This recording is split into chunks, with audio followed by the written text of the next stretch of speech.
Hello दोस्तों, मेरे YouTube channel में आप सभी को स्वागत है। आज मैं आपको अलंकार के बारे में बताऊंगी। देखिए दोस्तों, अलंकार का संधि विच्छेद क्या होता है? अलम धन कार। अलंकार का उपसर्ग होता है अलम और प्रत्यय होता है कार। अलम का अर्थ होता है आभूषण और कार का होता है करना। अलंकार काव्य का कैसा पक्ष होता है? अलंकार काव्य का बाह्य पक्ष होता है। अलंकार के लिए बहुत से लोगों के अलग अलग मत हैं। तो जो केशव दास जी हैं, उन्होंने अपना मत दिया है कि भूषण बिनु न बिराजे कविता वनिता भित्त।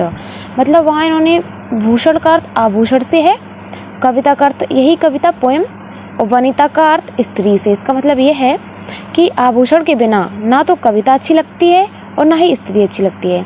लेकिन आचार्य दंडी ने अलंकार के लिए कहा है कि काव्य की शोभा बढ़ाने वाले धर्म को अलंकार कहते हैं। यदि कोई काव्य और उसकी शोभा बढ़ाने के लिए जिस धर्म का प्रयोग करते हैं उसे हम अलंकार कहते हैं। और आचार्य बामन जी ने बताया है कि जब किसी वस्तु को अलंकृत कर दिया जाए तो उसे अलंकार कहते हैं। इन तीनों लोगों के मत अलग अलग हैं लेकिन समान हैं। अलंकार के भेद वैसे तो दो होते हैं, लेकिन यहाँ पर तीन बताए गए हैं। मूल रूप से दो होते हैं लेकिन वैसे तीन हैं। तो अलंकार का एक भेद होता है शब्द अलंकार, दूसरा होता है अर्थ अलंकार, तीसरा होता है उभय अलंकार। शब्द अलंकार दोस्तों वह होता है जहाँ शब्द द्वारा काव्य की शोभा बढ़ाई जाती है। यदि कोई काव्य और उसकी शोभा हम शब्दों के द्वारा बढ़ा रहे हैं तो वहाँ पर होगा शब्द अलंकार। और जहाँ पर अर्थ द्वारा काव्य की शोभा बढ़ाई जाती है तो वहाँ पर होता है अर्थ अलंकार। और उभय अलंकार इन दोनों को मिश्र करके बनाया गया है। दोनों से काव्य की शोभा बढ़ाई जाती है तो वहाँ पर होता है उभय अलंकार। और इसकी एक और परिभाषा है, जब शब्द की जगह कोई उसका समानार्थी रखा जाता है तो अर्थ परिवर्तन हो जाता है।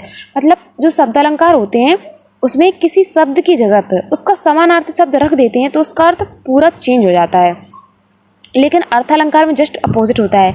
जब किसी शब्द का उसका समानार्थी रखा जाए लेकिन अर्थ में कोई परिवर्तन ना हो तो वहाँ पर अर्थ अलंकार होता है। जैसे इसका एग्जाम्पल है, अगर तुम मिल जाओ जमाना छोड़ देंगे हम। यहाँ पर अर्थ जमाना से है। जमाना की समानार्थी जैसे हमने संसार रख दिया, जैसे अगर तुम मिल जाओ तो हम संसार छोड़ देंगे, तो वहाँ जमाना छोड़ने से यहाँ तो संसार छोड़ने की बात हो रही, जैसे कि मरने की बात हो रही, तो उसका अर्थ पूरा बदल गया। इसलिए ये शब्द अलंकार में आएगा। लेकिन यहाँ पर धीरे धीरे प्यार को बढ़ाना है, तो अगर हम धीरे धीरे की जगह हौले हौले भी रख देंगे तो भी इसके अर्थ में कोई परिवर्तन नहीं होगा। अगर दोस्तों मेरा वीडियो आपको पसंद आया हो तो मेरे चैनल को सब्सक्राइब करें, मेरे वीडियो को लाइक करें। Thank you so much.